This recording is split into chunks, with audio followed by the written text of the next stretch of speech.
In the 1990s, after the Soviet Union collapsed, there were actual diplomatic conversations about Russian membership in the North Atlantic Treaty Organization. Bill, do you think if Russia asked to join NATO, do you think it would happen? Russia was weak, NATO was the victor, and for a moment, the idea floated. What if they joined us? Suddenly he said, it's interesting. I think so. But in the evening, when we met for dinner, he said, I've talked to my team.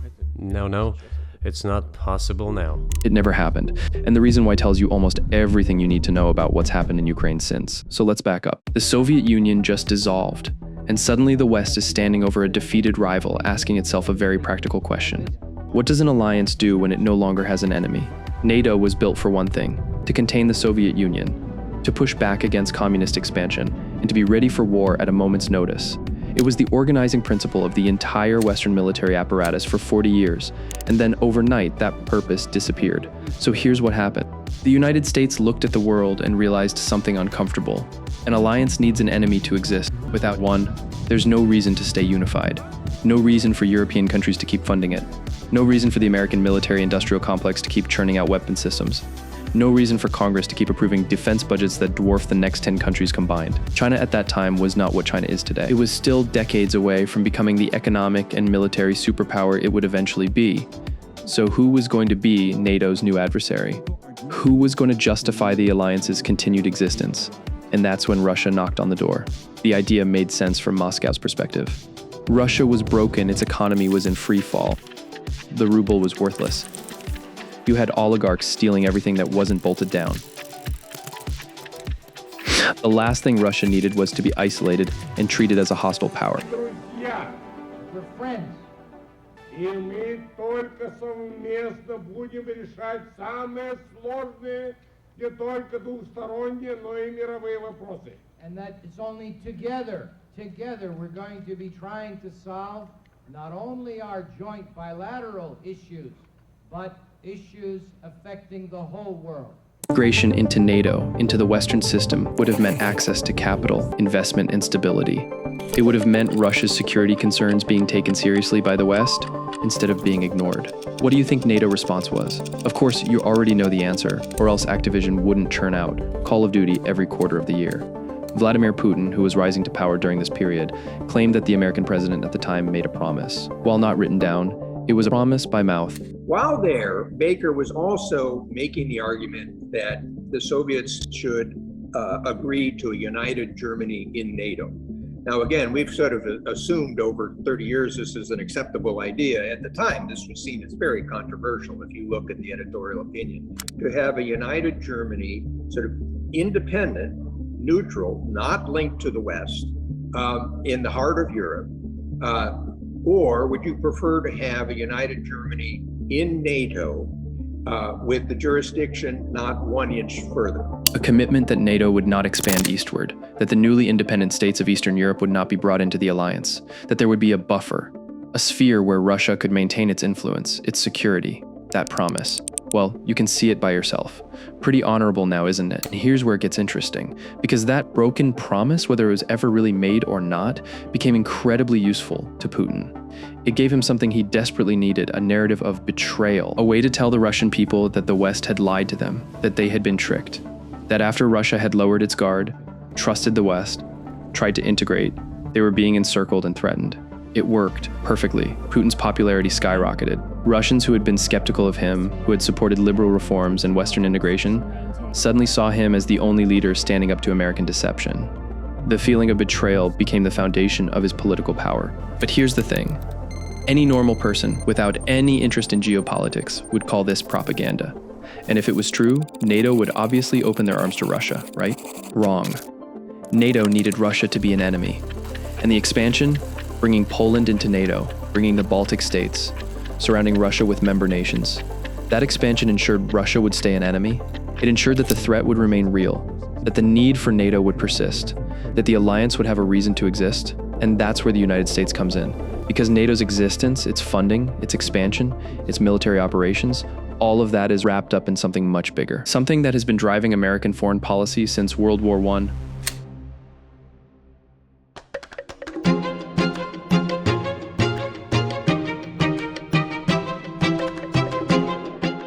Look, most of American history wasn't financed by income tax, it was financed by tariffs, by taxes on trade.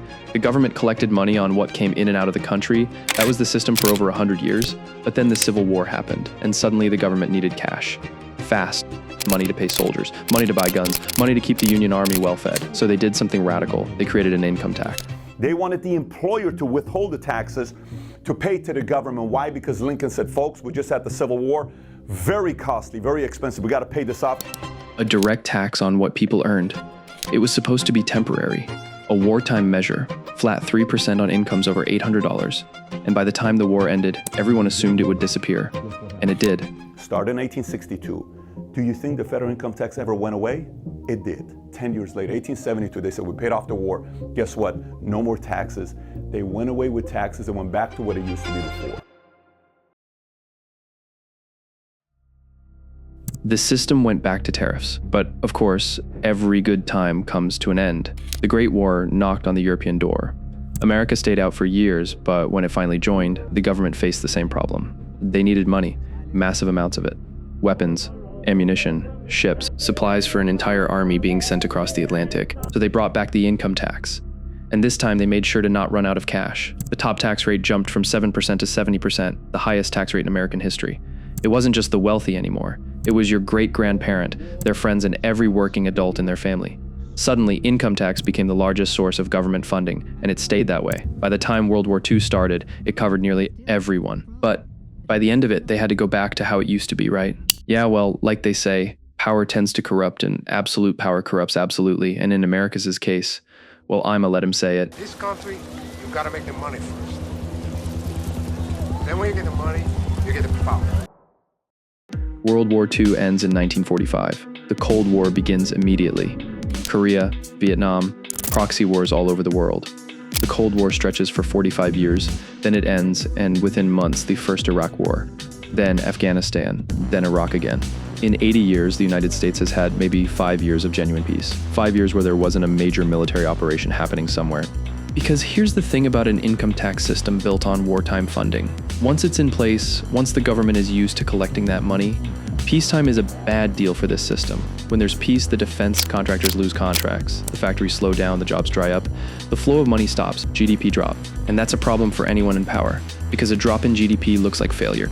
So you need conflict, not necessarily war, just instability, the constant threat of war, the need to maintain readiness, the need to upgrade weapon systems, the need to station troops, the need to run military exercises. But you'd ask, where does Ukraine come into this? Well, it's simple, really.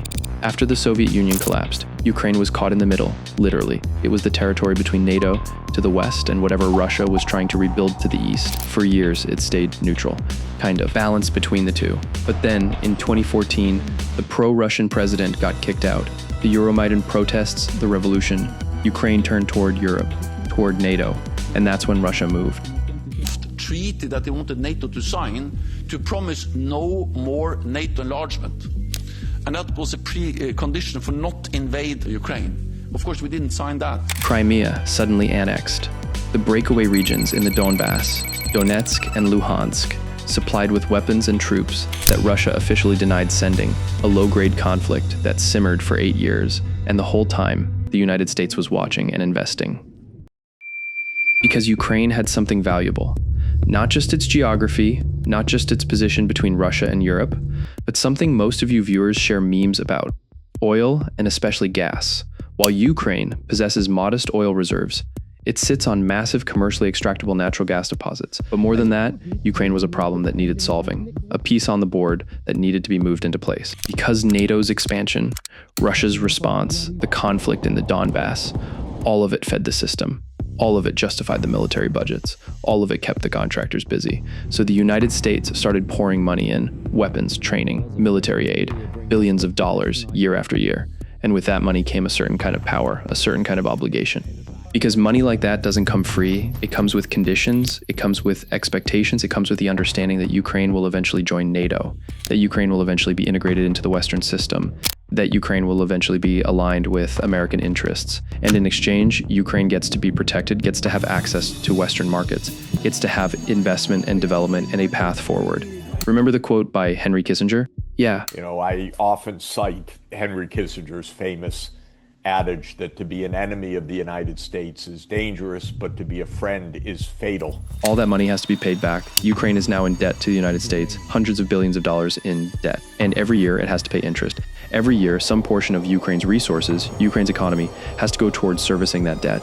And that creates a dynamic, a dependency. Ukrainian President Volodymyr Zelensky has written to US President Donald Trump.